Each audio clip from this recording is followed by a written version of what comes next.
Yes, Jonathan. Oh gosh, what talent. Now, I'm so, oh gosh, I just feel like I'm everyone's friend here tonight, and I know I've said this a million times, but I truly mean it, because now that you've seen me talk and, make fun of myself and all of these wonderful things that I've done tonight, we are close, we are friends, whether you like it or not. Now, where are our parents in the house tonight? Okay, well, listen, I saw some raised hands. I only heard one unenthusiastic woo, and I know it's from Dawn. It was very enthusiastic, Dawn, but everyone else needs more enthusiasm. Now, there's a very special organization here tonight with representatives from multiple chapters across the state that places a special emphasis on LGBTQ plus young people, their parents, and their families. That organization is called PFLAG. Our next speaker has been active in PFLAG Hartford since 2014. In addition to group facilitation, they also serve PFLAG National as the Northeast Regional Director, which represents Connecticut, New Hampshire, Massachusetts, Maine, Rhode Island, and Vermont. Lindsey Pasquale has curated many large non-binary spaces online and is the creator of Older and Non-Binary Group on Facebook. She is an active member of the Connecticut transgender and non-binary community. Most importantly, she is a wonderful and amazing human who I am proud to call a friend, and she makes a mean pasta with meat sauce. Please, I can say that from experience. Please welcome my friend, Lindsey Pasquale.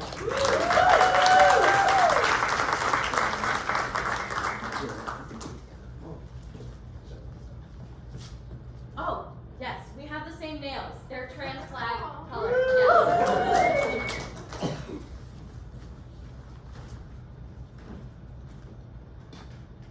The time of the nails, you gotta show them. Has anyone here ever played Simon Says? Yeah. Yes. All right. So let's try this. Simon Says, raise your hand. Simon Says, touch your head.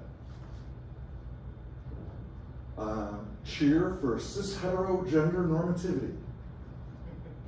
Ah, very good. I did not say Simon Says. But you get the idea. We all did this as kids. Somebody leads a group, and we all go through the exercise. We have some fun. We learn some useful skills like critical thinking and critical listening, and it's kind of cool. Well, let's talk about identity. Identity is deeply personal, and identity is not Simon Says. And there are people around this country that want to try to turn our gender, they want to try to turn our sexuality, they want to try to turn our rights into the Simon Says Squid Games edition. And this is not a good thing. There's only one person who's an expert on your identity, and that person is you. So when it comes to the identity of others, we can use our experiences to try to understand, but the best we can really do is to make space. Making space is especially important when dealing with people who have experiences outside of our own. And really, when it comes down to it, that's what we do at PFLAG. We make space. We make that space through education, through advocacy, and through support. PFLAG is a national organization, but it's locally run, which means we get to be responsive to our immediate community. It was started in 1972. PFLAG had its roots in the Christopher Street Liberation Day March, which we're coming up on the anniversary of in a couple of weeks. 1972 was the 3rd anniversary of the Stonewall riots. Jean Manford marched with her son Morty, carrying a simple sign that said, "Parents of gays, unite in support for our children." It was a radical thought at the time, and many gay and lesbian people approached Jean during the parade, begging her to talk to their parents. In March of 1973, Jean held her first PFLAG support group. By 1982, when PFLAG first incorporated as a nonprofit, there were 20 groups across the country. PFLAG Hartford was established in 1981, making PFLAG Hartford one of those first 20. Helen and Bob Brill co-founded us, and our annual Brill Scholarship is named after them. And we create space, we inform, and we educate by providing that emotional labor so that queer people, especially kids, don't have to do it all. And we teach these skills to parents. We use the power of our stories to advocate locally, or in the case of Texas, to outright sue the state to keep them from investigating the parents of trans kids for child abuse just for affirming their kids. We use empathy to create support spaces. Sharing experiences makes people not feel alone. There was something about knowing you aren't the only one to be in your situation that makes it all feel a little bit less lonely. Peer-to-peer support creates space for people to step into a new understanding. I know, me personally, I've seen many people come through the doors of PFLAG over the years.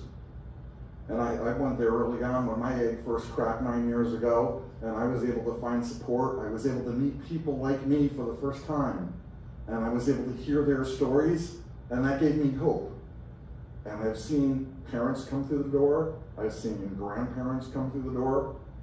I've seen them using, we heard about pronouns earlier in the evening. I've heard them use the wrong pronouns for their kids. And then over the course of the weeks and the months, they start getting a little more familiar, and they start developing that understanding because they meet people that are like their grandkids, that are like their kids, and they get to see them as human beings, and they get to kind of understand through those stories what's actually going on with their kids, with their grandkids, and they get to kind of adapt. And the thing I really like is as they come back week after week, month after month, and you start hearing about how their relationship with their kids has improved, and how they're growing closer as a family, and how they're, just by them being able to more deeply affirm their kids, how they're able to watch them grow and watch them thrive, and how they're able to look their own discomfort in the eye, and how they're able to get their kids the help that they need, if it's help. There's nothing the matter with us, but sometimes people need a little help along the way. For accessing services and things like that. And so that's something I love the most about PFLAG, is watching how those relationships are able to thrive. We have 6 PFLAG chapters in Connecticut. We have Hartford, of course, I mentioned, which I'm on the board for. We have one in Norwalk, which there was Pride in the Park today. I'm guessing Norwalk PFLAG was there. We have Waterbury. We're here in Waterbury, and PFLAG Waterbury we have out at the table. And if you're local, please step outside after the program's over and check out PFLAG Waterbury. And then we have 3 new ones in the past year. PFLAG Enfield, where I was up at last weekend for their first Pride event. Tallinn Mansfield, which is probably the PFLAG in the state that's closest to my house, so it's nice to have one that's a little closer. And our newest PFLAG, PFLAG Stamford, which is great because Stamford is a very, very large community. So anyways, that's PFLAG. And if you get a chance to support PFLAG or to come out, we'd love to see you. If you run into people that are having difficulty as their kids are coming out and saying, I'm trans, or I'm gay, or I'm bi, or whatever the particular identity is, give them tell them to come check out PFLAG. We would love to have them, and we'll take good care of them and hopefully turn them back into the wild, being a better, more affirming person. So thank you very much.